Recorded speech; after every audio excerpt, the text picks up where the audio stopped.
Yeah, we're talking about that, more as far as the Project Marvel and city or the mayor putting a pause on it because they want to revisit things. And the outgoing mayor, Ron Nierenberg, too, he knew this wasn't going to be his show.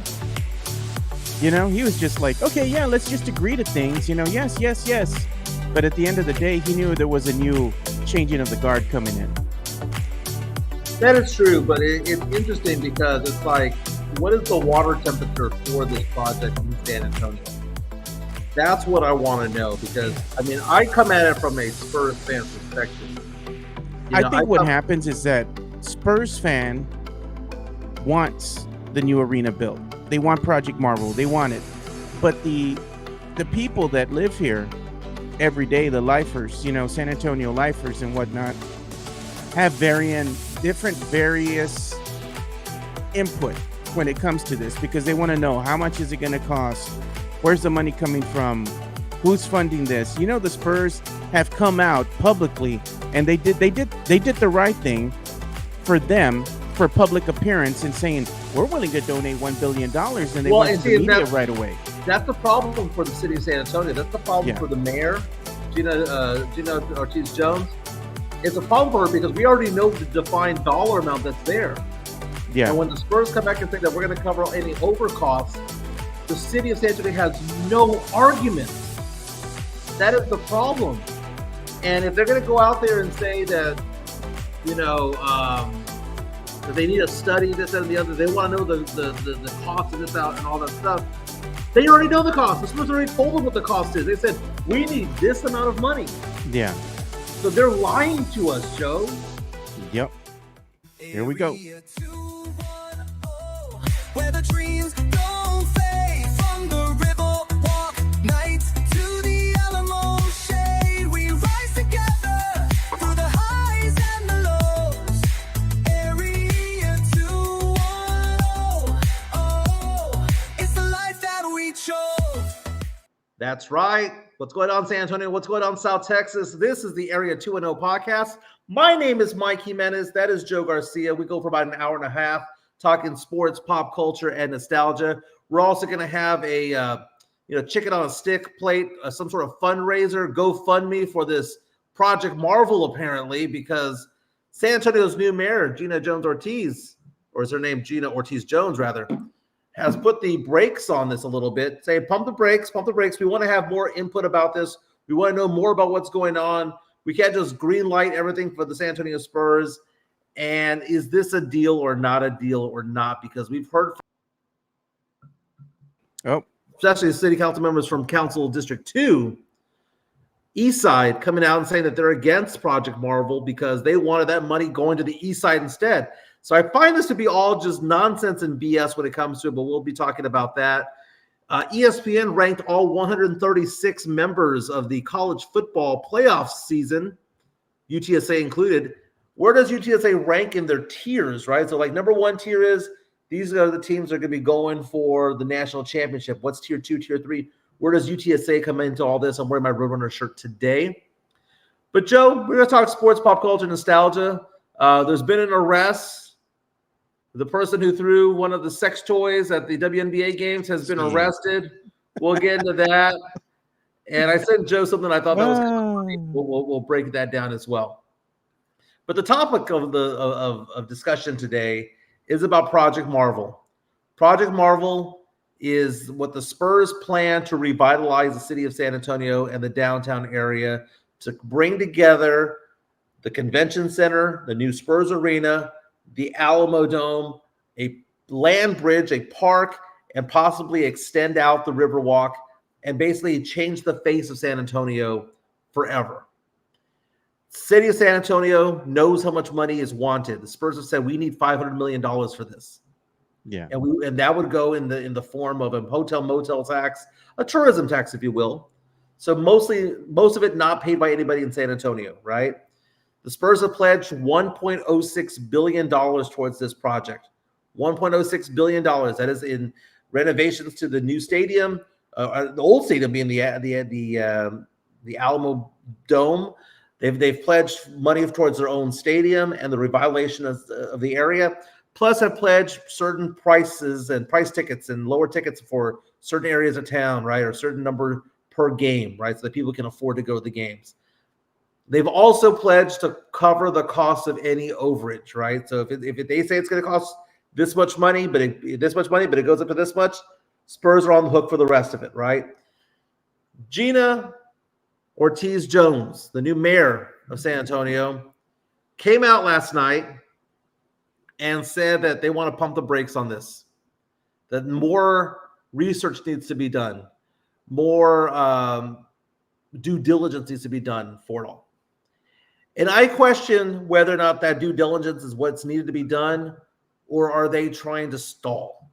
Well, this is the thing here too, Mike. I want to go ahead and bring this up before you go into your spew. That way you have all the information presented to you. Okay. And so what happened was Gina Ortiz Jones was talking, to the city council, and they were going back and forth last night. And she was asking, you know what? I need a strategic pause on the proposed sports and entertainment district for the downtown area, right? That's what's being reported. But the mayor, goes on and just, again, the back and forth. But at the end of the day, what happened here is that the city attorney here, told the mayor that to call a vote on pausing negotiations is not something that's possible because the vote was not posted ahead of Wednesday's meeting. So she's calling for a strategic pause. And it probably is going to happen at some juncture, right? If the city council votes for that. She's just saying she wants to go ahead and put the strategic pause. She wants to pull a President Trump, and just be able to say, I'm going to go ahead and impose my will. But the city council and the attorney saying, hold on. Hold on. We got to vote on this. So I just wanted to tell you that before you, went into it. Yeah, well, I mean, first of all, people complaining on the chat that my mic doesn't work. We're gonna have a new mic next week. Okay, I got him the kit. He got me the kit, so we're gonna have that taken care of, man. And it's probably I bet you if I plugged in my microphone now, it would work. But we're gonna do it this way for today. Yeah. So this being said, it's funny how she tried to put a stop to this. Yeah. It didn't have the right to, right? Like this isn't the type of meeting in which we conduct that type of business. There needs to be a posting of business so that there could be people who can come in there and speak their mind or whatever the case may be. She tried to pull a Nelson Wolf, man. Come on, Gina Ortiz Jones. She did. But now you're gauging the temperature of the council because you have Gina Ortiz Jones or Ortiz. I get her names. Gina Ortiz Jones. Gina Ortiz Jones. So the temperature in the room is she's probably not supportive of it. She ain't a visionary. She is one, and you know what's so funny is that I did not vote in that because I don't live in San Antonio. My voting card says Bexar County, but San Antonio is a Democratic city by far. And San Antonio has a Democratic mayor, always has. I think the last time we didn't have one was Howard Peak a long time ago. That was a while back. 7 of the 9 or 7 of the 10, maybe 8 of the 10 council members are Democrats, right? And this is not a bash on the Democratic Party, but what I am saying is that people need to understand that if you're coming at it from a conservative slant, you have to understand the city that you live in. San Antonio might be in Texas, and Texas might be a conservative state, but San Antonio ain't conservative. The same way that Austin isn't conservative. Houston's not, and neither is Dallas. The conservative parts of the states are the counties, right? Are the rural areas, the small towns, the mid-sized towns in Texas. What is going on right now is that they are lying to you as a public when it comes to the problem. You see, I would understand if this was a problem for the city of San Antonio if it was not a defined dollar amount that is being requested. Yeah. If it was like, hey, we're going to put up 20% of it, 40% of it, 50% of it, and then the cost just went higher, and higher, and you're like, oh, crap, we didn't expect it to be that much, that would be an issue. But because the Spurs have said, this is all that we want from you, $500 million. a defined dollar amount that somebody with a calculator or an abacus in the city of San Antonio can go, based on our projections of tourism, based on the hotel motel tax, it'll cost this much money. It is not an issue to raise $500 million for this. It's not an issue. It's not. We did it for the Alamo Dome. We do it for the Henry B. Gonzalez Convention Center. We do it for other things in tourism. The hotel motel tax is kind of a thing. I was in Miami last weekend. When I got my ticket, like my receipts, my eyes bugged out because guess what was on there? A hotel motel tax to fund all the stadiums there in Miami. Now, I know one of them was privately funded, but not everything is privately funded. But there was a hotel motel tax on there up the worse than TSA to me. That being said, for Spurs fans to be out there who are like, well, man, maybe the Spurs need to have a winning team before we do this. Dude, this is being made for 2032 and beyond. That's stupid. Do you know if this team's going to be winning games in 2032 and beyond? No, shut up. That's stupid. That is the stupidest comment I've ever heard. You don't know ball. Okay? The city of San Antonio has the Spurs till the year 2032 because they are contractually obligated to be at the Frost Bank Center. And this is something that's going to take years in the making. Now, even if they built the new arena, Mike, they still got to pay off the county, and finish the lease out, as far as they got to what finish they're owed. out. And because this is an ambitious project, this project will take longer than 7 years. If they do the land bridge and all that stuff, it'll be done in phases, right? So this is probably something that wouldn't be finished for 10 years, 10 years from today. So that being said, I see some Spurs fans saying, well, what if the Spurs just got the stadium instead and the land bridge? So you're telling me you'd rather have the Spurs have a stadium downtown, but you would rather have the Alamo Dome rot. You'd rather have, instead of a nice park and a nice land bridge, you'd rather have that Bill Miller's right there on that corner, right in front of the Alamo Dome. Is that what you're telling me? That you'd rather have all the projects and all the public housing all around it. That's what you want to have downtown next to the arena is public housing. That's what you're telling me, right? But you got the bleeding hearts who are coming out and say, well, what about gentrification? Well, you know what? I say, you know what's needed in downtown San Antonio? Gentrification. Someone needs to say it. Someone needs to say it. We saw the Pearl being built in an area that was dilapidated, that had literal prostitute hotels and motels around it. The Fox Motel, which was the one that was most notable. Are you saying we'd rather have that? No, gentrification was needed to have the Pearl there. Guess what was there where the Alamo Dome was, Joe? It used to be Alamo Iron Works. Where the Alamo Dome wasn't it that stupid pink elephant, the old failed outdoor, The outdoor mall. mall? That's where Sunset Station was. Yeah, the pink ugly elephant. I remember right, that. but they had before Alamo Iron Works. They used to have cattle, all up and down 35 on either side of 35 and 37. You say we'd rather have that, Joe? No. We need to grow up and put on our big boy chones and our big girl panties and actually have something worth celebrating in San Antonio. Matt Gomez says, Mike says, I don't want poor people near my stadium. I said it. I don't want poor people around Project Marvel. I don't. Oh God, bro. But you see, but look at what happened. Look what you have, right? You have Gina Ortiz-Jones, who should have won a House race but lost it. Won a mayor's race that had like 27 people in it. And I know people who know her or are close to her. And I told them, man, I said, man, I'm kind of moderate, but I lean a little bit left, but I consider myself moderate. I said that she was a bad candidate. We need to call out who the bad candidates are. And I know that she has a military background and all that stuff, but she was a crap dumpster fire of a candidate. How many elections had she lost? Let's be honest about that. She lost had run a couple of times, right?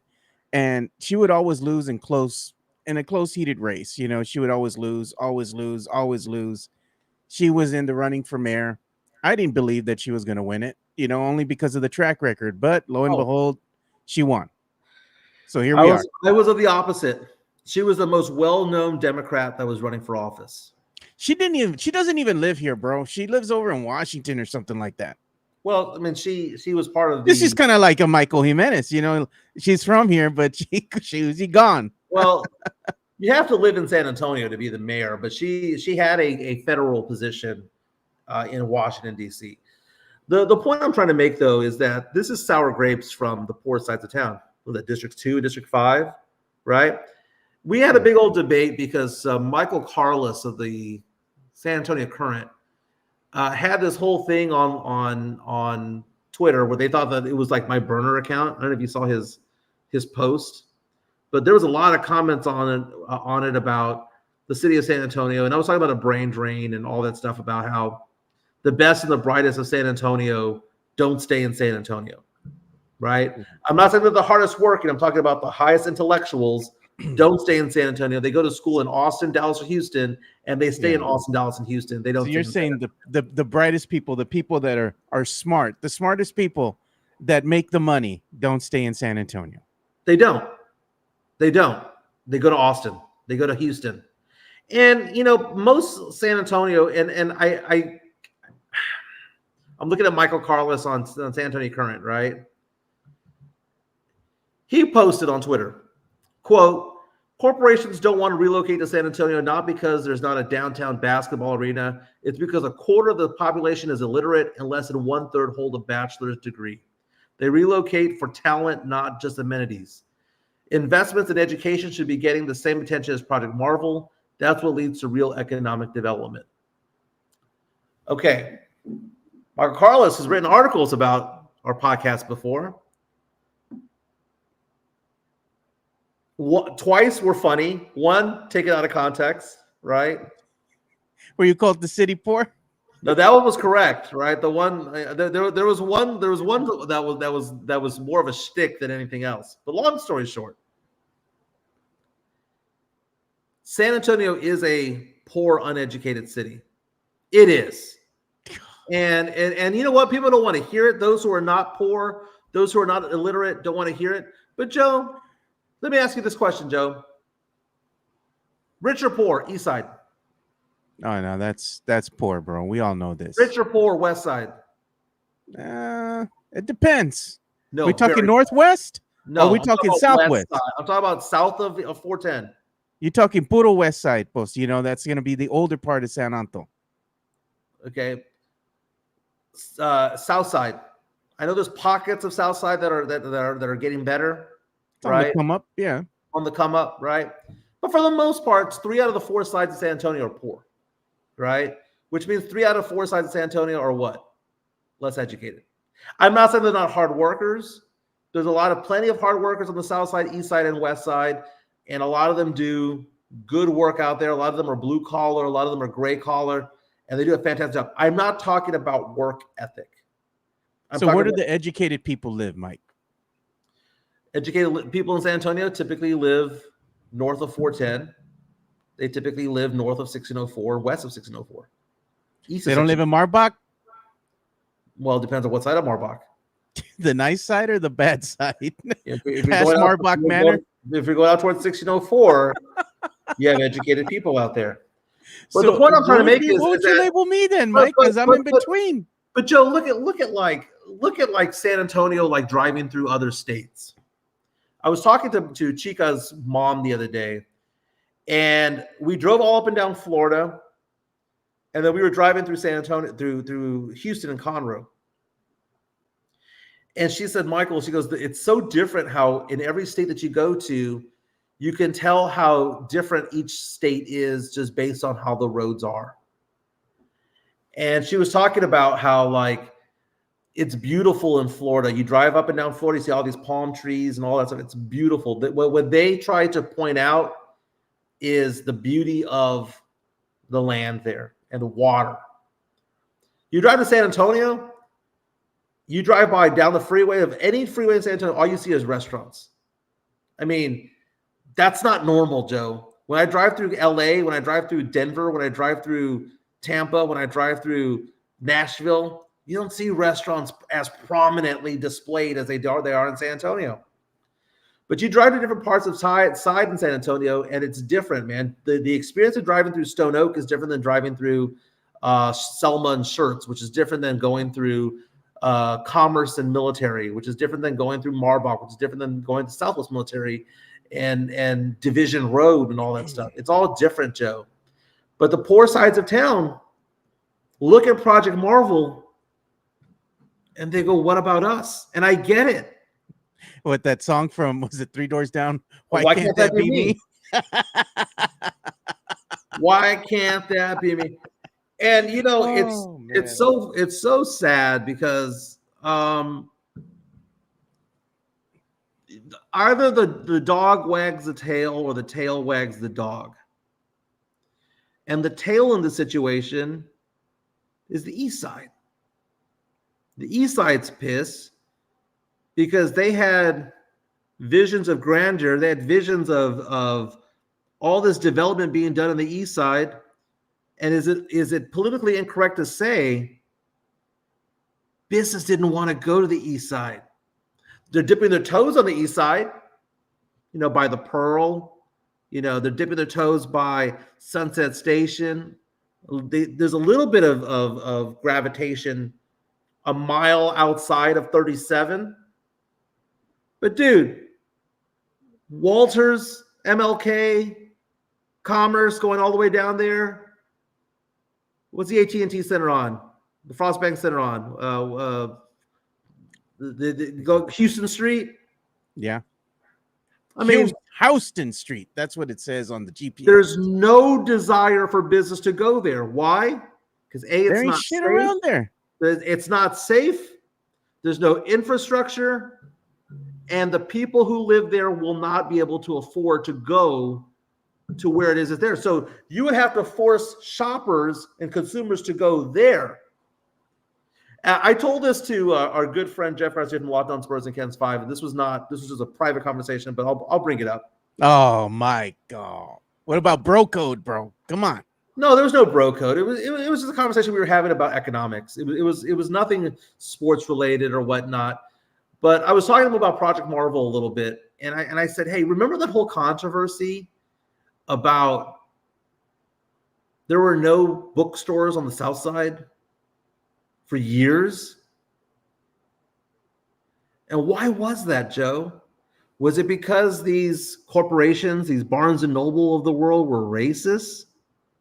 Or was it the fact that they had no shopping base? They had no buying base there. Yeah. Or maybe they felt like it wasn't a good look for them. The South Side is on the come up. The West Side will forever be poor. The East Side will forever be poor. And because of that, District 2, District 5 looks at Project Marvel and they go, God, man. They said, say the word. Yeah, say the word. What's that? Said Matt Gomez says, say the word. Why isn't it safe on the East Side? I got 2 words for you. Crime. Crackhead. Crackhead. Crime. Crackhead. Crime. Crime, yeah. Poverty is the reason why. Yeah, but you know what it is, Mike. You go around, you leave the Frost Center and you got to go put gas in your car. You go to any of the gas stations around there, immediately you're going to be shaken down by some crackhead or somebody trying to sell you some little something. If you know, you know. You know, that's why you get the hell out of there and you get the hell out of Dodge and you go straight to either downtown or you're driving home. You rather go pick up a Whataburger or something to eat on the way home than to go ahead and go to any of the restaurants that might be in the vicinity of the Frost Center. Nobody go hanging out there, bro. There's nothing to do.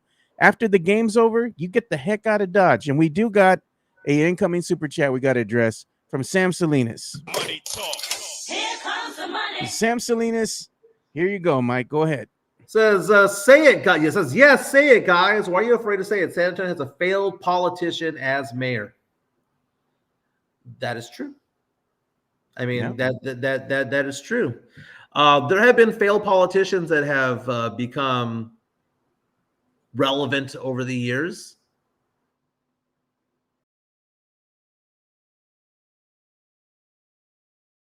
in disgrace.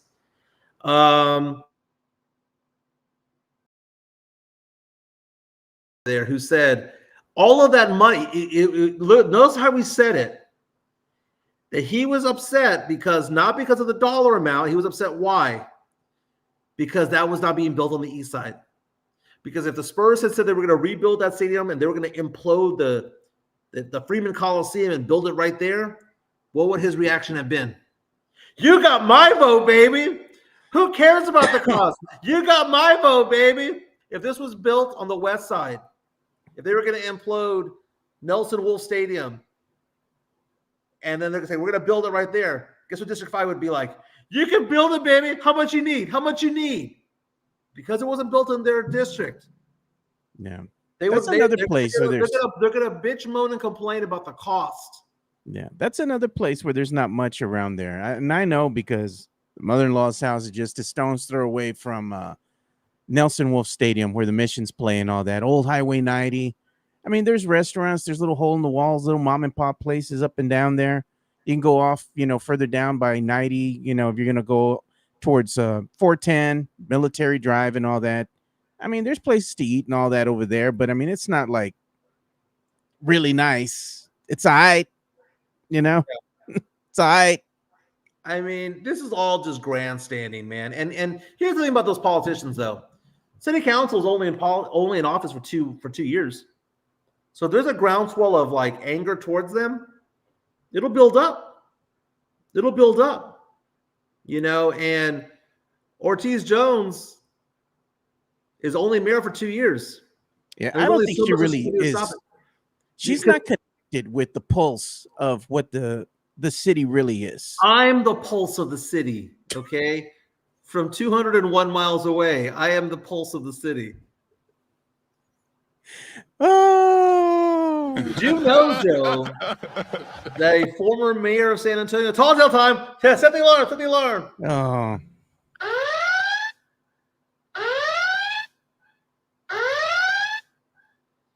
A former mayor of San Antonio one time asked me to run for politics and said that I would get his support and that he could align me with people who could quote unquote fund said project. Stop the cap. It happened, Joe. It happened. I have the instant messages to prove it. No mames otra vez. It was Mayor Ed Garza. Oh, no. No mames otra vez. Mayor Garza, probably right before COVID, reached out to me and asked me if I would consider running for politics. He wanted me to run for Northside ISD,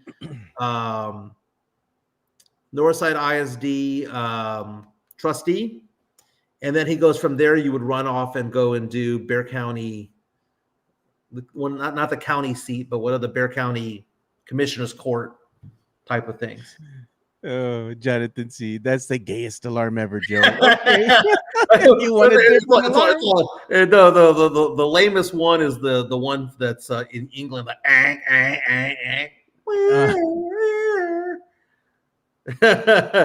Jesse A says it was the mayor of Flavortown. Shout out to Guy Fieri. You just got to go ahead and get your hair painted bleach blonde, Yeah. Midtown Texas reaches out and says, a super chat, $2 super chat. Here comes the money. Money. Comes out and says, Mike Sold is sold to Ed Garza at Bar America. I didn't realize he was a Bar America guy, but I love Bar America. That's yeah, Bar America. Town, right? No, that's right there by the tower, dude. It's not that far away. Yeah, but it's kind of coming out of Southtown. Kind of going out towards the Tower of Americas. Yeah. Very, very, very nice. You know what? Back in the day, I did an event at the Tower of America, and it was a Spurs watch party for, I think they were playing the Oklahoma City Thunder. So when we put it together, I talked with the person who runs the Tower of America, the grounds and whatnot. She was really nice, man. And we had it free open to the public. They were charging for parking, of course, but they had put a nice spread, tables and all that out there. They were making barbecue outside and all this kind of stuff. It was a good showing. we had a screen out there that we put out, and we did the best we could to get the game out there, and everybody was having a good time. But then the people from Bar America, they sent some spies over there, and they criticized the event. I'm like, it's a free event. I'll never forget that. I'll never forget that. Can I tell you an experience that I have with San Antonio politicians? What? I think it's kind of funny. So sound the alarm. Oh God, they don't like the alarm now, but I'll sound it anyway.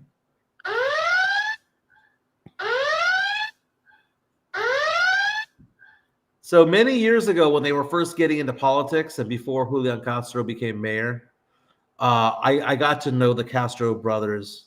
I'm not saying very well. I got to know Julian okay. Joaquin, I just met a couple of times. Yeah. I think in getting to know them, that their heart is in the right place and that they're very brilliant. They're very brilliant, but they graduated from Harvard and Stanford, if I'm not mistaken. They're very, very, very nice people. They have their heart is in the right place and all that stuff. Joaquin was the normal one, man. Joaquin was the one that you go and have a drink with, go have a beer with. Seemed like a really nice guy, man. Like he's one of the fellas, right? You can talk about the Spurs with him, right?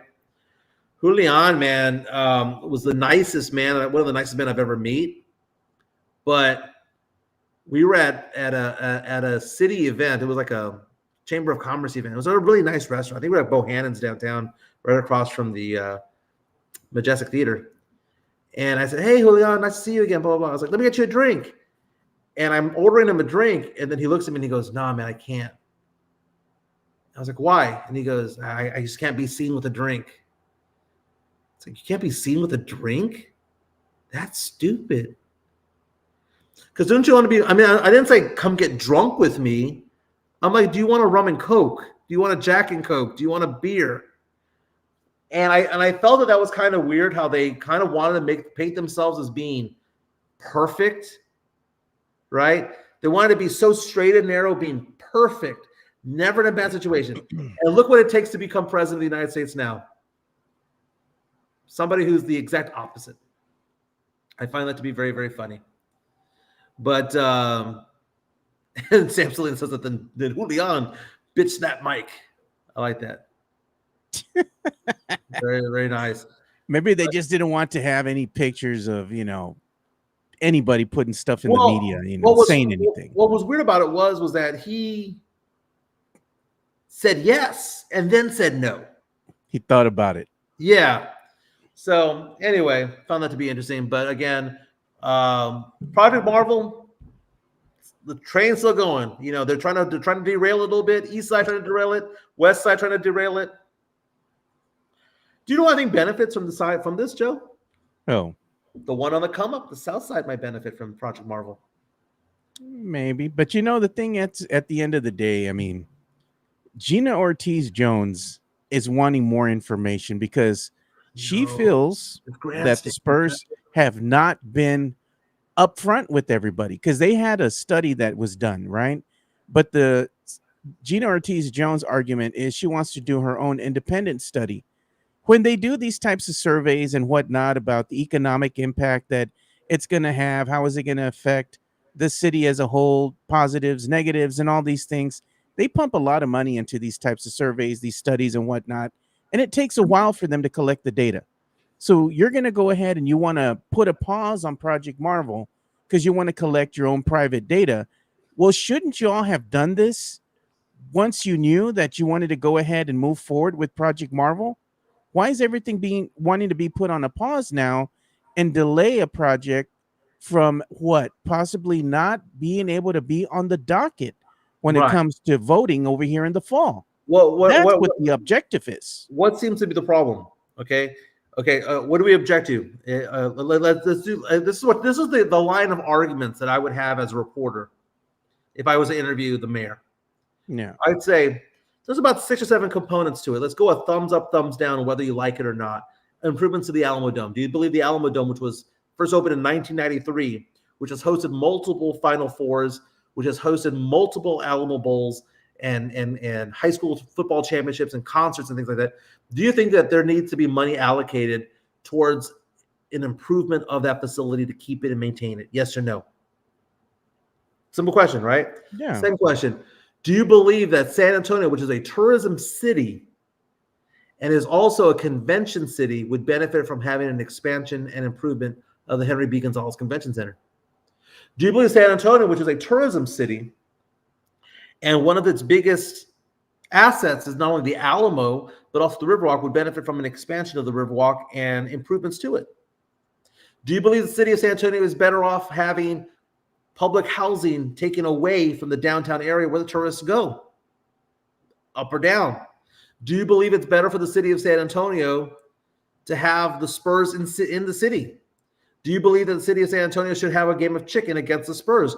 Do you believe the city of San Antonio would benefit from having a brand new hotel next to the Tower of Americas, a state-of-the-art hotel? And do you believe the Spurs being in San Antonio for 30 additional years locked into that would be better for the city than having them leave to Las Vegas or Austin?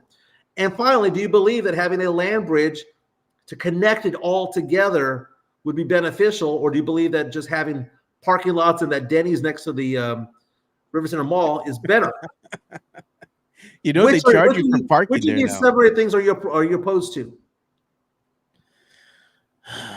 And if you know that the overrun costs are being covered by the Spurs, why are you bitching about this? It is a fixed cost. It is $500 million. We know how much it's going to cost. It's not going to cost $700 million. It's not in danger of being, oh my God, they said 500, but those assholes said it's going to be it's now 800 because of them. They said it's going to be 500 million, but those jerks are going to made it 900 million. And oh my God, we cannot believe that we got in trouble like this as a city. It is a defined cost. It's a defined cost. You know how much it costs. They're picking up the tab for everything else. What's the problem? The problem is that you can't sell it to your constituency because why? Michael Carlos said on San Antonio Current yesterday, or uneducated. And they want to have good things happen to their communities, but guess what? To quote Judge Smales from Caddyshack, the world needs ditch diggers too, which means there will forever be a rich part of town, forever be a middle class part of town, forever be a working class part of town, and there will forever be a poor side of town. And that will forever perpetuate. And it's not a San Antonio thing. You go to Houston, there's a rich side of town, a poor side of town, a working class side of town, and a middle class side of town. You go to Dallas, it's the same way. You go to LA, it's the same way. You go to Denver, it's the same way. You go to Oklahoma City, it's the same way. This is not just a thing part of San Antonio. That's the fabric of society. You have rich, poor. You have blue collar, working class, middle class. You have all that. That's just the way every city works. Mark my words, Joe. I am 48 years old. The East Side will forever be a dump. The inner West Side will forever be a dump, and that $16 million being plugged into that Las Palmas HEB is going to be worth $30 within 6 months. That whole place is going to get tagged up like crazy. Why? Because that's how they roll. That's how they roll. July 26th, Houston politician Mike Jimenez is going wild right now. F the city of Houston, man. I can't stand Houston. That's why you live in Conroe. Right now. I'm in Conroe, looking at land in Branham and in Blanco, and I'm looking at land in Bandera and all that stuff because I want to live in the sticks with Chica. Oh, breathe, Mike.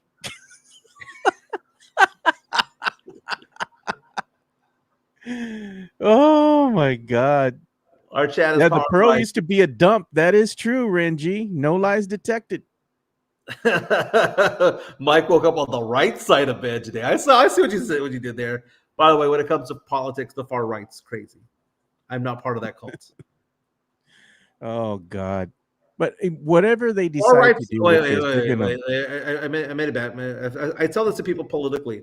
The far left is stupid. The far right's crazy. Okay, so let me go ahead and say that.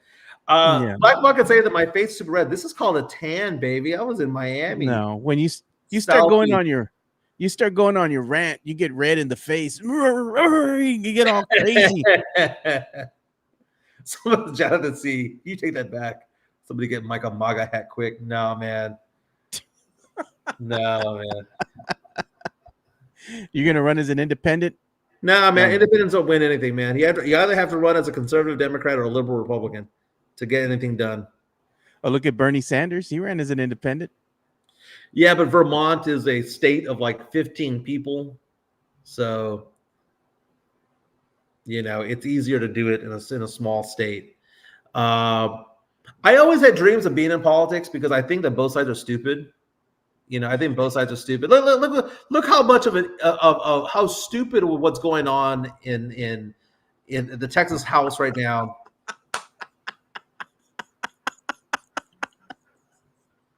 Does Mike get fired up? Cheeks, nice, appreciate it. I saw an article the other day talking about what's happening in the Texas House, saying Texas Democrats look stupid, but Texas Republicans look worse. And that's like the perfect headline for what's going on over there with the Texas legislatures, the House members fleeing to Illinois, which, by the way, they should have done, okay? Because they're trying to the far right's trying to rig the election for Trump because that's just how they roll, right? So it's like the Texas Democrats look stupid because they got on a plane, they go to Illinois, and then they have to have a bomb threat that they have to leave their hotel, right? They look stupid. But also the far right looks stupid because everyone knows what's going on. It's like everyone knows what's going on. They're trying to rig the election.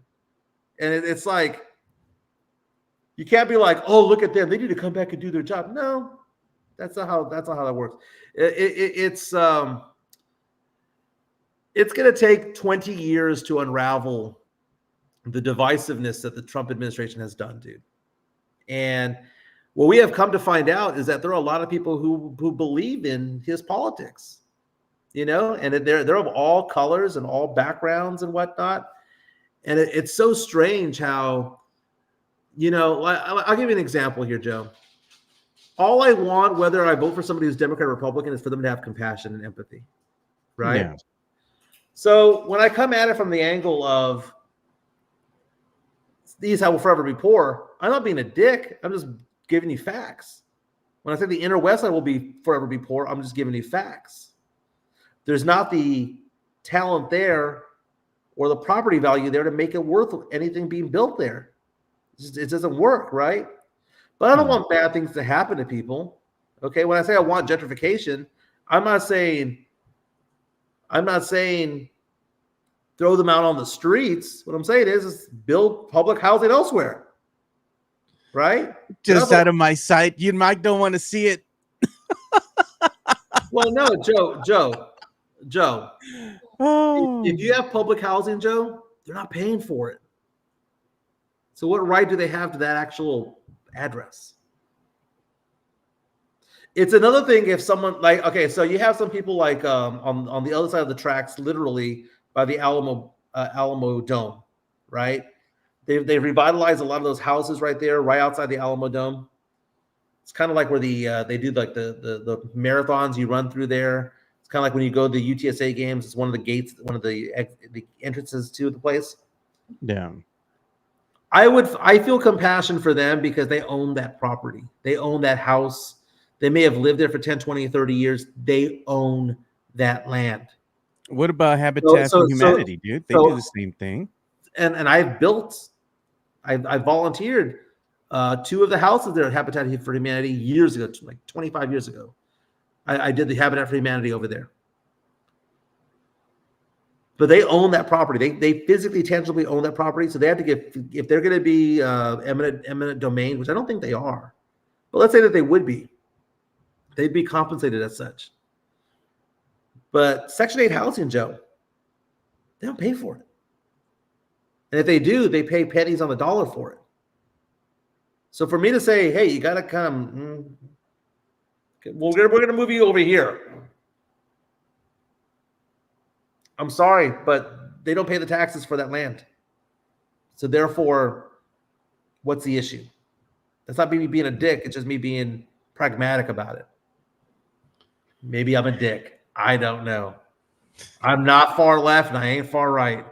I lean more left than right, but I'm not a wacko left, but I'm definitely not wacko right either.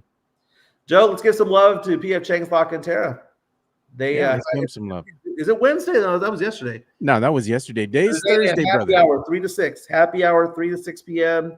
Go visit Sean Quintero over at PF Chang's La Cantera. Let's show them some love. P.F. Chang's La Cantera, San Antonio's premier destination for dinner, date night, or happy hour. Enjoy one of their signature dishes, such as the Singapore street noodles, sesame chicken, or Chang's spicy chicken, or their infamous Chang's chicken lettuce wraps, which are delicious, by the way. You can enjoy all this while you're dining in an Asian-inspired atmosphere. And make sure to enjoy the new outdoor patio and try some of P.F. Chang's signature cocktails and drinks during happy hour, Monday through Friday from 3 to 6 p.m. P.F. Chang's La Cantera is a proud sponsor of the Area 210 podcast. That's right. Go say hi to Sean Quintero out there. Does a fantastic job. Big supporter of the show. We're going to be doing a show out there pretty soon. Excited about that. Again, the chat is powered by P.F. Chang's La Cantera. La Cantera. Which is kind of funny that it's called La Cantera, right? Because that means the quarry, in the San Antonio city of San Antonio already has the quarry market. So our two biggest shopping centers, popular shopping centers, are the quarry in English and the quarry in Spanish. Found that to be funny. Ren G says, can you explain what part of the right that you identify with, Mike? Because all the right does is flip-flop their ethics according to what Trump says. I'm far right in a couple of areas, right? The Trumpism is not far rightism. That is populism, is what that is. There's no ethics in what he does, says, or what the politics are with that, right? I mean, heck, the White House erased parts of the Constitution on the website over the weekend because it doesn't jive with what they believe, right? So if you go onto the federal government's website about the Constitution, they literally took a eraser to it for what they didn't like on it. So even that is unfactual, right? But the far right of it all is that, I do believe that people shouldn't be on welfare forever, that they shouldn't be rewarded for bad behavior or inappropriate, not in bad behavior, but for stuff that for preventable behavior, I guess you could say. So I understand that people need to have ability for welfare, for things like unemployment and stuff like that. I know people who complain about unemployment insurance, especially when they get laid off and they're like, man, I'm on unemployment insurance. I don't like it. And they feel bad. I tell them, you shouldn't feel bad. You've been paying into the system for so long. This is your chance to collect. It's actually unemployment insurance, right? But unemployment insurance only lasts for so long. And I believe that welfare should only last for so long too. Right? Personal opinion. The privatizing of Social Security. I mean, if some people are if I could take my Social Security dollars and invest them, and I'm willing to take that risk, I might be okay with that. Yeah. I might be okay with that. But I'm not anti-gay. I'm not anti-Muslim. I'm not anti whatever. And it's just, my conservative clients think I'm a liberal. My liberal clients think I'm a conservative. It's funny. Explain preventable behavior. Condoms.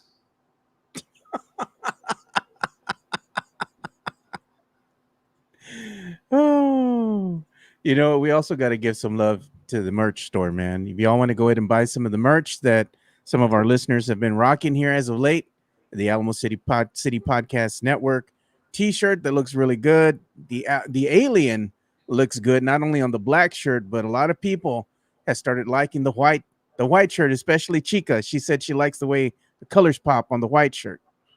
Yeah, that's exactly it, man. That's exactly it. The white with the alien looks hot, looks good. The black with the Alamo looks amazing. I'm gonna order that one today. I have a couple of those shirts, but I'm gonna get the black with the Alamo. And look at the hats look nice too, Mike. That's literally fire. And of course, you can get Edgar Me as well.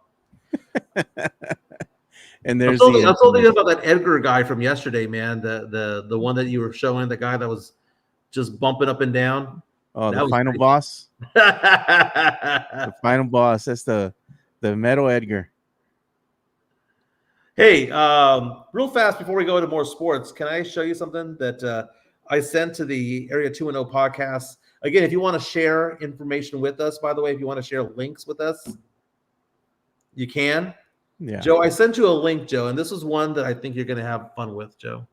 Yeah, I'll go ahead and check it out. I saw you say send it. You sent this out yesterday. I believe it's a Facebook link. So we'll check it out. Oh God. And here we go. Let's see if I can bring this one up. All right, there we are. So this is pretty funny, man. Yeah, so Joe is a big fan of Seinfeld. I'm a big fan as well. Well, a minor league team, and if we can show that out, a minor league team out there in upstate New York had an Elaine dancing contest. God. And this is what it looked like. Contestants going on the field to dance like Elaine. Even the and old.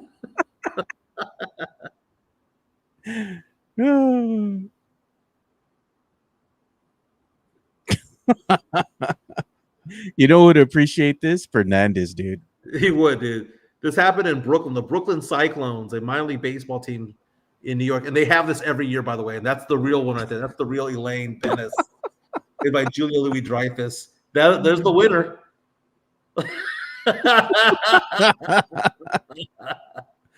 So fantastic. I would have loved to have seen that in person, Joe. I would have started laughing, dude. I would have started cracking up. That's funny stuff, man. How can people share with us content like that? Just fun. Yeah, if they want to go ahead and share within the context of the show, and we can show it on screen here, go ahead and use the media share. Number is 830-391-9164. You can share your links for stuff you saw on social media. You can share pictures. You can share videos, photos, whatever you like to share. Go ahead and share with us via media share. Again, the number is 830-391-9164. Interesting article today on ESPN, written by David Hale, who's one of their college football correspondents. And he was ranking all 136 teams in tiers of college football, Joe. Tier 1 is what he believes the matchup will be for the national championship. Ohio State, Texas Longhorns. Again? That's his tier 1. His tier 2, well, it's actually a tier 1B, which is the best of the rest. Yeah.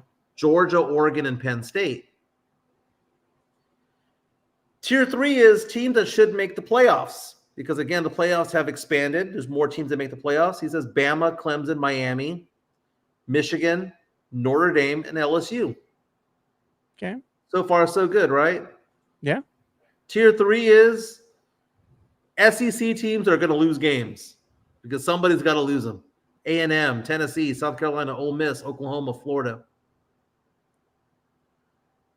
Tier 4, surprise teams, Arizona State, SMU, Indiana, Boise State.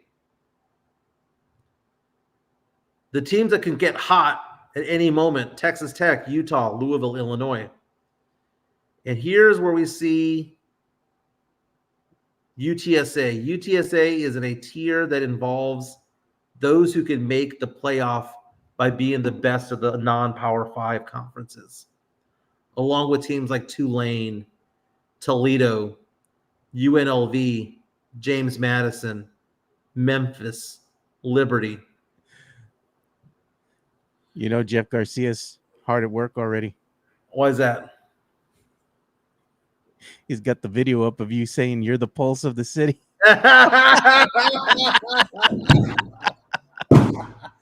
He's already hard at work, bro. This is 21 minutes ago. That son of a bitch had that shit up quick, bro. Play it. Let's see how he cropped it. Pulse of the city, okay?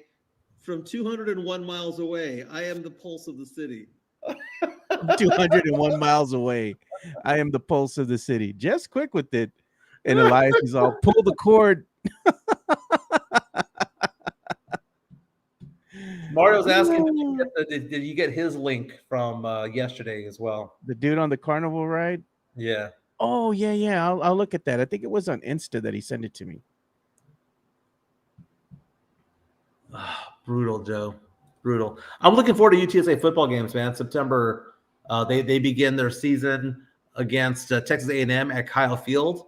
Then they're going to head over to back to the Alamo Dome, play their season opener at home, season home opener rather, against the Texas State Bobcats. That's going to be a brutal game, Joe.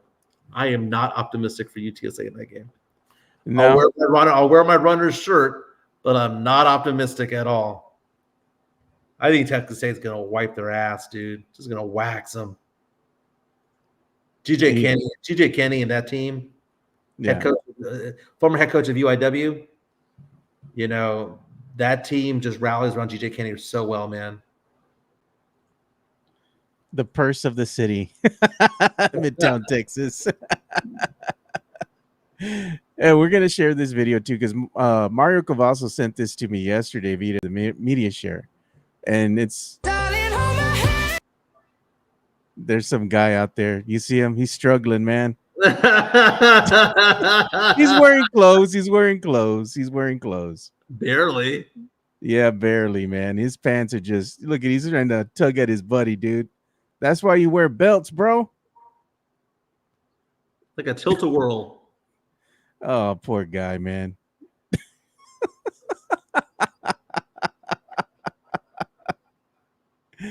Oh, he was struggling for his life, man. I don't know who struggled more. I don't know if it was him or those pants. Yeah. Surprise Mike did not say, I'm the official throbber of San Antonio. Everybody's coming at you today, man. Jeff was really quick with that one, though. I got to give him credit, man. He watches the show low-key. He's on it, man. Yeah. Well, I know mean, what? Yeah, go ahead. I was gonna say, you know what I've been watching as of late, and I gotta say it's been pretty damn good, man. They had the new revival of King of the Hill, right? That came out. Oh, don't tell me. Is it out? Is it out yet? It's out, dude. It came out on Monday, and I've been watching it. Like, I watch a couple episodes when I get out of work. I watch like maybe one or two, you know, and then I'm like, all right, I'm gonna watch some more the next day and whatnot. Kind of like spacing it out. I'm not gonna binge watch the whole thing all at once. But it's been really good, dude. It takes a little bit of time, you know, for them to find their footing. You know, in the couple episodes, you got to, you know, they're kind of easing you back in, you know, to the characters and whatnot, the setting and whatnot. It's really good, dude. I liked it, man. It was like kind of just, they picked up where they left off. It's been really good. I'm not going to ruin it for anybody, but I've enjoyed it. I know that I am going to go to HEB and look for the Alamo beer that they have in stores already, so I can finish watching it maybe on the weekend and drink me an Alamo beer. Dude, but it's been good. I watched the promo for it, and there's a scene where Bobby's making out with some girl, and he butt dials Peggy, his mom. His mom, yeah. His mom is confused as to what's going on. That's so funny, dude. No, it was good, dude. That boy, right? That boy, right? Mexican Junior says, I'm 4 episodes into the reboot. It's been good so far. That's what I'm saying, man. And you know, another thing that I was going to say, oh, look at it. What is this? Sam Salinas says. Yeah, he was saying War of the Worlds is absolutely awful. He said, oh, God. Bro. Worse than life. Who's in that movie? Oh, so they have like, was it Ice Cubes in there, right? So he's like some guy, some tech guy, which is all fictional, by the way. And he's working for the Department of Homeland Security, and he's sitting there in his office in his building, and he's looking at everything. You know, he can see all the cameras everywhere, and he's looking for targets. That's not the way this crap works, dude, by the way. And there's like an alien attack because it's a reboot, like a remake kind of War of the Worlds. But it's so stupid, dude. It's done like everything's from the perspective of him looking at a camera or looking at the monitor, right? Mm-hmm. And it's like a big Zoom meeting. It's stupid, dude. It's like it's a different take on War of the Worlds, and he's just looking at his monitor and he's trying to get a hold of his family via his cell phone, and it's just dumb. Even the special effects look stupid. It's like a crappy like a remake. Okay. Yeah, it's a crappy remake, dude. And you're gonna get sick too, because if you get motion sickness from like the first person perspective kind of video, remember the found footage video, Blair Witch and whatnot? That's what it is. The shaky cam. It's not good. I guarantee you, Mike, you're gonna be watching it for like maybe 10 minutes. And you'd be like, nah, man, I'm out. I didn't have Ice Cube with an Eva Longoria movie in my bingo card, man. Not at all. Not at all. Hey, I see No, it's Mexican, nothing like Cloverfield, Jonathan C. It's dumb. I see Mexican Junior has also posted video of our podcast saying what the reaction when I found out. He goes about me getting red in the face talking about Project Marvel. That's kind of God. funny, dude. No, but you know, I Joe, was going to wanted to bring something else up here because I found out more information when it comes to streaming services because I pay Yeah. real close attention to it. So one of the things I found out yesterday with, ESPN acquiring not only the NFL network, Red Zone and whatnot, but also the WWE pay-per-views, their premium shows that they have out like WrestleMania, SummerSlam, Backlash, all these things because they're leaving the Peacock network and they're going to ESPN. The word on the street was everybody was mad because they're like, well, if we're already paying to have like Hulu with live TV or Fubo or direct TV stream or whatever else you get out there, that they're going to have to pay the additional $29 a month. And that's not the case. As long as you're already subscribed via one of these, I guess carriers, get that content for free. This is for people that want to ingest it a la carte, that we say, you do it on your own, a la carte, you can just do it on your own. Yeah. And just have that, that you can watch, and you're going to pay the $29 a month times 12, whatever that total is. That's how much it's going to cost you. Plus, if you're a WWE fan, you're going to watch Netflix because you're going to watch Raw and whatnot. It's going to cost a lot of money to be able to follow, So the other thing is Hulu, as we know it, is going bye-bye because the House of the Mouse is now, and I was wondering when they were going to do this. I was wondering when this was going to happen. You're going to be able to get Hulu now only on the Disney Plus app. This is going to happen in about a year's time. So Hulu, as you know it now, is going to go away. The standalone application is going to go bye-bye. You're only going to be able to get it. Which sucks because Hulu's the best of all the streaming services. It's my favorite one. It's going away, and what's going to happen is it's going to be consumed by Disney Plus. So you're still going to be able to watch Hulu, but it's going to be within the Disney Plus application itself. So it's embedded in there. And what Disney is doing with Disney Plus, and they're being sneaky about it, you're looking at what ESPN is doing, acquiring, these deals now where they're going to be able to show NFL, WWE. They still have that contract with UFC. I don't know if they're going to re-up or not. We'll see. But what they've done quietly is they've amassed all this, let's say, streaming rights. Plus with Hulu now. So what's happening? You're looking to see quietly Disney Plus is starting to arise as a contender because that application, when you go in there, if you have a subscription now to like ESPN and all that, you're able to watch the content straight from Disney Plus. You're able to watch the content from Hulu straight from Disney Plus, National Geographic, all these other things that Disney owns. You're able to see that from Disney Plus.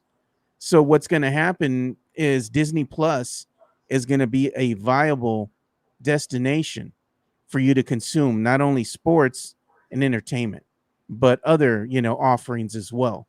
So I mean, it's consolidation. It is what it is. It's the consolidation. I don't mind the consolidation. Like for example, Disney Plus.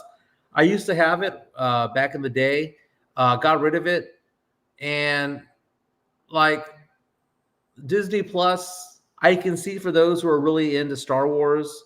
I can see for those who are really into Disney movies how it's a valuable product, right? But you said the House of the Mouse, they own ESPN, right? And ESPN, they also own Hulu.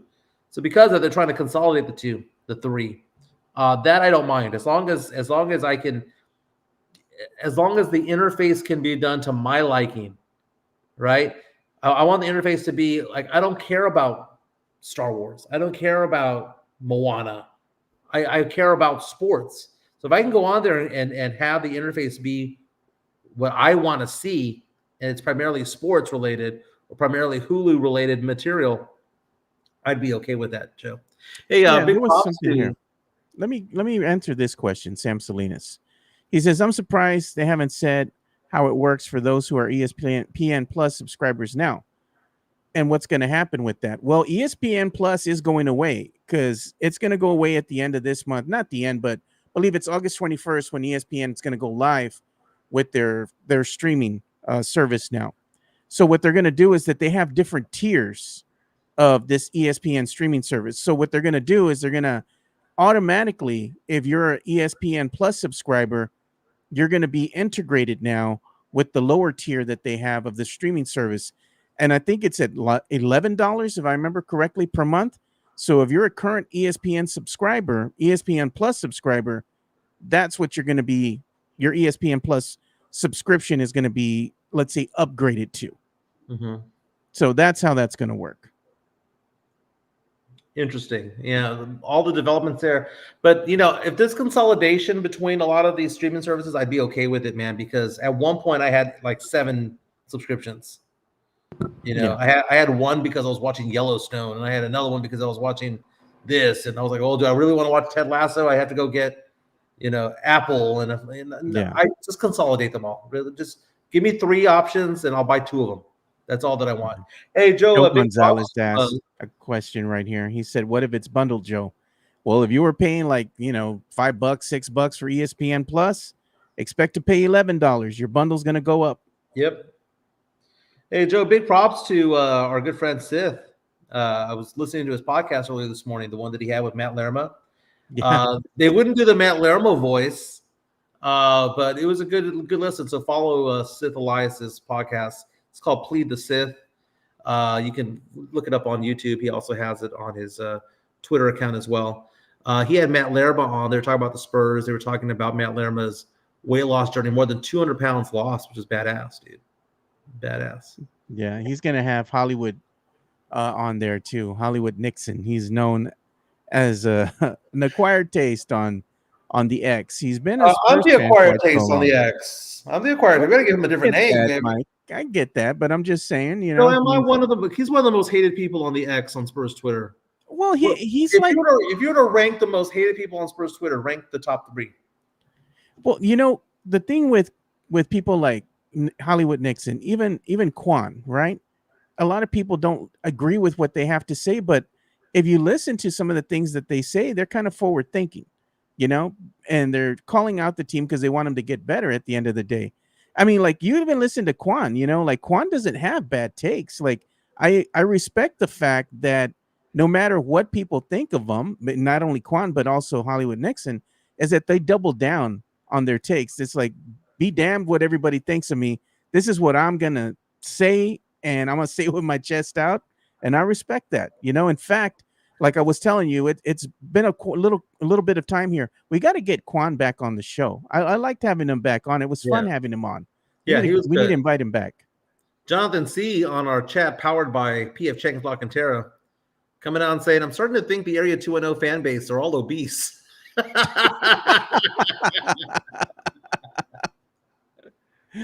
Oh, we likes to drink and we likes to eat.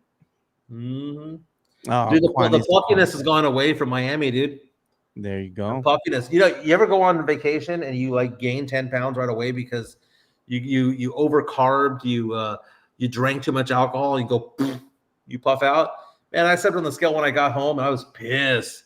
And every day that's gone by, I've lost like 2 pounds. I'm losing the puffiness. I'm losing the water weight and all that from being back there.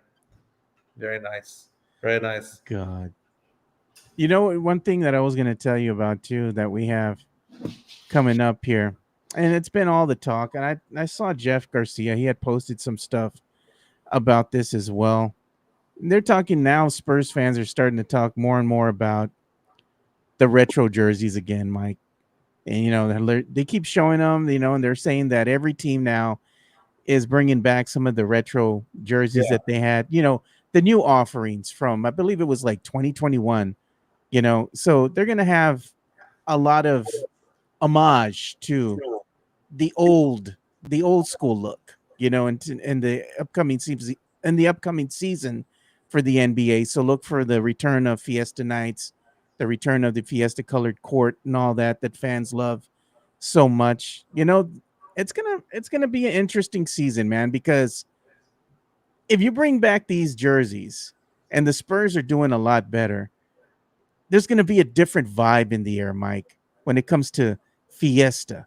Fiesta and Spurs go hand in hand, right? And if they make the play-in or they make the playoffs, the city's going to just come back to life again during Dude, Fiesta. you're making me feel so old, Joe, because you use the know? phrase throwback jerseys.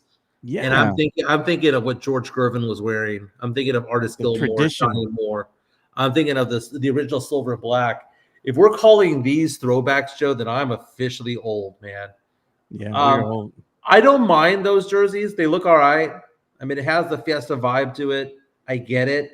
It's kind of like when Miami adds the pink and the Miami Vice colors, the pink and blue. I get it. I'm fine with it, Joe. I'm fine with it. But we need to retire the Bill Miller's ones. The Bill Miller looking jerseys, the most atrocious thing I've ever seen the Spurs ever play in. And I feel bad for people who bought them at the store because they saw that and thought to themselves, I'm going to get me one of those jerseys. Oh, the ones that they had from the they were paying homage to the Hemisphere, the World's Fair, and all that kind of stuff. Those were ugly, dude. Yeah.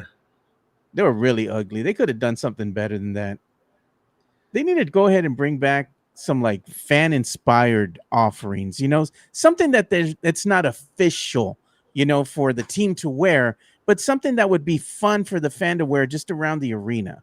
Like go to a local artist here in San Antonio and have them do a rendering where if you want to be different and just kind of stand out, you can use that particular jersey.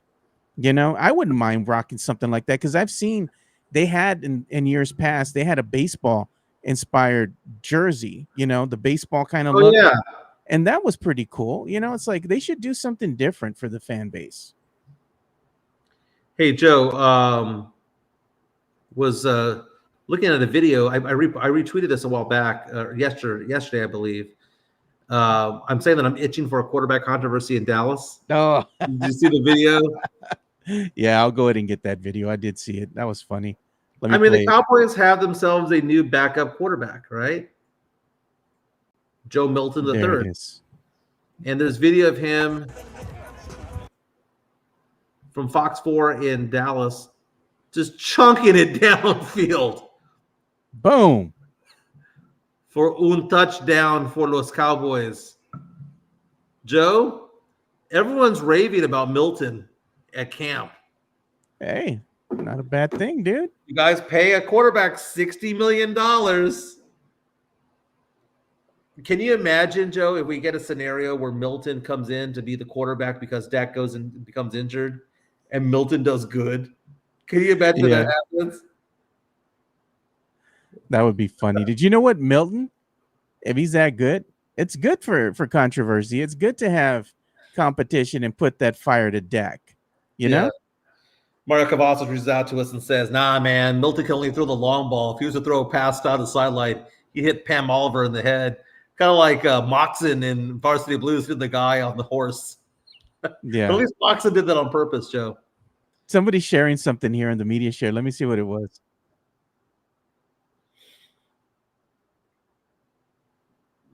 It's you going crazy with the red face. The red face. Well, let me see. What do we got? What do we got? It's pretty funny. It's a clip from the show, dude. It is a defined cost. It's a defined cost. It is a defined. That's gonna have to be on the soundboard now. It's a defined cost. I like how we have a handful of people, Jeff Garcia from Locked On Spurs and Ken's 5 being one of them, that just simply just takes the snippet and just runs with it. Yeah, Jeff was quick with it, man. I'm not gonna lie. What's so funny is that people meet me in person, Joe, and they like me. Even the ones who said that they hate me, they end up liking me when it comes to that. They're like, we don't like him. Somebody gave me a new shared something new. They said, perhaps the new alarm. Let's see what this one is. I want to see what this one sounds like. I got to wait for the ad to play on YouTube. All right. Oh, man. Okay. I'll take a look at that one. That one didn't sound too bad. It's an alarm. So okay. I'll take a look at that one. Yeah, because they didn't like the old alarm. I guess they said it was no bueno. But you know what I got yesterday? Because I was busy working and whatnot, and I've had this laser engraver sitting here for like a couple weeks already because I've been so busy. I'm like, you know what? I got to do it, man. I got to pull the trigger. I got to find some type of apparatus to put the laser engraver on and my 3D printers and stuff so I can have the space to put all the other accessories and whatnot so I can get things going, rolling again. So I went and bought a shelf. Joe, did you hear that ESPN brought back the sports reporters? Which ones? Remember that old sports reporters episode? They used to have Mitch Albom, John Saunders, Mike Lupica, and the old school reporters, right? Yeah. There's a new edition, according to Adam Schefter. The new edition is going to be premiering tonight, 5 p.m. Central. It's going to be Jeremy Schaap, Sham Charania, Adam Schefter, and Jeff Passan. I might be down with that. They got a younger group of reporters, right? I mean, they're all in their 40s. But Sham Charania, Jeff Passan, Adam Schefter joining Jeremy Schaap. I like it. Doesn't sound bad, dude. I mean, they're getting younger, that's for sure. You don't want to hear the old talking heads that are in their 60s or whatnot. Go retire, bro. You're done. Dude, It's boring. I tried watching part of the interruption the other day. No. In Wilbon and Kornheiser just They're get horrible. old. I described them as the guys at the balcony of the Muppets.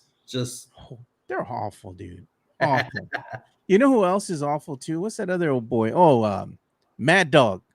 That comes out with screaming. Mad Dog Russo. Yeah, dude, that's so contrived, man. That's so contrived. You know that's all just stick. Me having a meltdown, I didn't plan the meltdown. Like when they go off and they do a meltdown, they go, okay, we're going to meltdown right here. We're going to do this and the other. It's contrived radio, contrived TV. Nah, man. Oh, look at this. Mario Cavasso saying, is it true that YouTube collects 30% of every super chat? I don't know if it's 30%, but they take a small cut of the super chat as a whole when you get it. Yeah, they've been doing that. And so does Twitch. Twitch does that to their creators as well. Speaking of Twitch, we heard that Dylan Harper is now a streamer, Joe. Did you see all the controversy involving that? You know what was weird? What's his name? Uncle Drew. What's his name? Old boy from the Mavericks. Yeah. He was on Twitch a couple weeks ago. And my son was actually like saying, he was playing online or what have you. And Kyrie Irving, Uncle Drew, he was out there, and my son was like, him and his friend were playing, and they were playing against some other guy, right? And they didn't know it was Kyrie Irving. Really? Kyrie Irving went live on his Twitch or Insta or whatever, and they were watching the stream, and they're like, oh crap, we're playing with Kyrie Irving. So they were playing a video game with Kyrie Irving for a while, and he was giving him a shout out, and he's like, yeah, I'm playing with so-and-so, and they were just having fun with it. But my son was like, wow. He goes, Dad, I just finished playing online with Kyrie Irving, Uncle Drew, So I was like, okay, that's crazy, dude, how all that kind of stuff happens. I forget that these sports aficionados are, not only the professional sports players, should I say, they're big time gamers too, some of them. Yeah. We got an incoming super chat. Jonathan C is going to hell saying, I know you laughed. His comment of, speaking of Twitch, how's Michael J. Fox?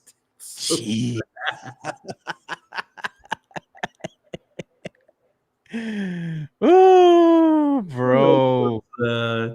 Why? Salida says Mike Jimenez's organic meltdowns only on the Area 210 podcast live. Loco, puro. It's a defined cost. That's what Jesse A says. Defined cost. And we got an incoming super chat from Tex-Mex Frank. Money talk. Here comes the money. Chancla to Mike stirring the pot. Yes. Okay. Chancla. What am I ducking the chancla for? Which one was I? Oh, was it because of Project Marvel? Probably. Was it because I said 3/4 of the city is poor and uneducated? I didn't say it. Michael Carlos from the San Antonio Current said it. I just said, yeah. But then again, Joe, I mean, you drive to any city, Joe. I am fortunate enough to be able to travel, fortunate enough to go on business trips and whatnot. I had a business trip to Charlotte earlier this year. Yeah. Had a business trip last year around this time to Philadelphia. You go to any major city, the vibe is different, Joe. Like they're out and about doing things, they're making money, making business, whatever, make more money. San Antonio just doesn't have that vibe, man. San Antonio it's just slow. Go to Houston, go to Dallas, go to Austin. More vibrant. Dude, from what I hear, go to McAllen. McAllen. And it's more vibrant than San Antonio these days. It's weird, man. It's so weird. Because San Antonio wasn't always that way, man. Yeah. Well, you're going to get the chunk either way. I think part of the soul of the city died when Kelly went away. Yeah, maybe. Did you get the chunk either way because he paid for it?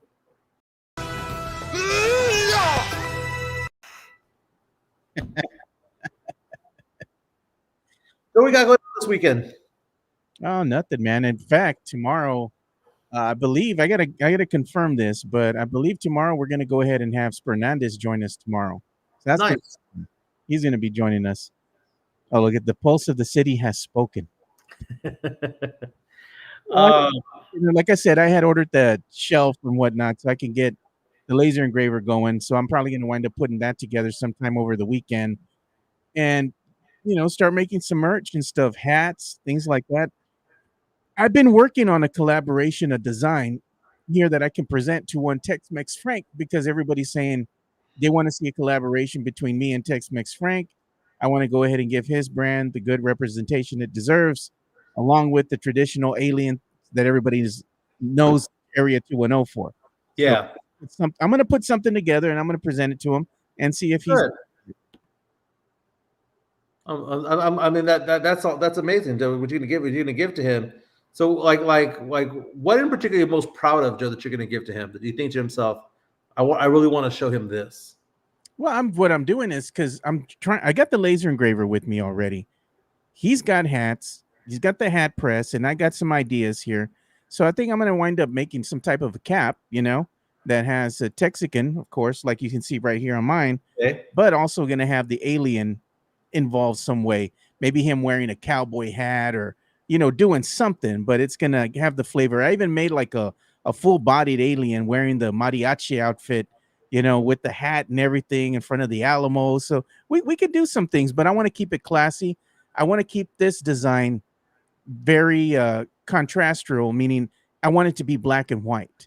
Yeah. I don't want it to have I just want it to be subtle, Yeah. So I'm going to work on that. I've been working on some stuff. Now, Tex-Mex Frank has come out and said that the chancla was for asking for a quarterback controversy for the Dallas Cowboys, that whole topic. Dude, Milton's going to start for that team at least 5 games. He is, because Dak going to get hurt again. You see those videos of Aaron Rodgers at practice, how slow he is? Dude. Father time, man. Father time caught up with the brother. They're showing him trying to do footwork, Joe. He is like 50% the speed of Joe Flacco. He is 30% the speed of Kirk Cousins. He is just flat-footed, and they're trying to have him go like do 1 step this way, 1 step that way, 2 steps back, and they're trying to hit him with pads and whatnot. He couldn't go through the progressions, Joe. He's too old. Sucks, dude. He's getting old. Look at what I got here, Mike. The money on the back of the money clip. You always make fun of me for that. Matt says an alien with it's throbbing should be a hat. We got it's a throbbing design courtesy of Mike's nephew and also Elias, and they were really well done. I'm gonna put those in the store as well. Very nice, Joe. But look at that. Jonathan Pettis is excited for Texican and Area 210 collaboration. Yeah, I'm gonna get the design finalized and or kind of more dialed in a little bit. Then I'll send it over to Tex-Mex Frank and get his critique and see what he wants to do with it. Joe, I am going to be this weekend at the Lisa concert at the Frost Bank Center. God. Opening acts include Expose, Color Me Bad, Rob Bass, Montel Jordan, Tag Team, Candyman. Candyman, tell him the truth. We'll still end up knocking the boots. Tag Team, back again. This is how we do it. Dude, that's so old, man. Those are all throwbacks, dude. Gonna stay at La Valencia with Chica. as we do it. Nice. Make sure you stop by the studio so I can give you your microphone, headphones, and the XLR cable and the stand. On You it, got baby. to get that. On it. Well, let's wrap things up, Joe. We'll be back tomorrow. Fernandez will be on tomorrow, correct? Yeah, he'll be joining us tomorrow. I can be on if you want me to be on. If you wanted to be you, just let me know. Just let me know. No, go ahead, be on, man. Says there'll be a lot of baddies going to that concert, Mike says. Don't have any. Actually, you don't have any Ojos Locos. Stay locked in. Dude. No. Chica does it for me, dude. Chica does it for me. You know, I was in Miami. No need to be looking at the BBLs. I was looking at Chica the entire time. She fine. You're going to be telling people, man. I already know. Don't be touching her. Get back. Go to some place called Whiskey River for Friday night. We're going to go do some dancing out in Katy, Texas. Nice. Got to bring the boots out, Joe. Joe, it's been fun. We'll be back tomorrow. Thank you for the super chats. If you have any questions for me on the financial side of things, 210-508-0369, 210-508-0369. I am celebrating my 20-year anniversary in finance this month. Give me a call, 210-508-0369. Apologies for the show starting 5 minutes late, but I was talking to a new client who said, hey, I got some money. I would like for you to invest it for me, and was running with that. Joe will be back tomorrow. Fernandez will be in the mix. You know he'll have his man Moses with him. Of course, man. And remember, it's a defined cost. You're not going to say Spurs in 5? Spurs in 5. See ya.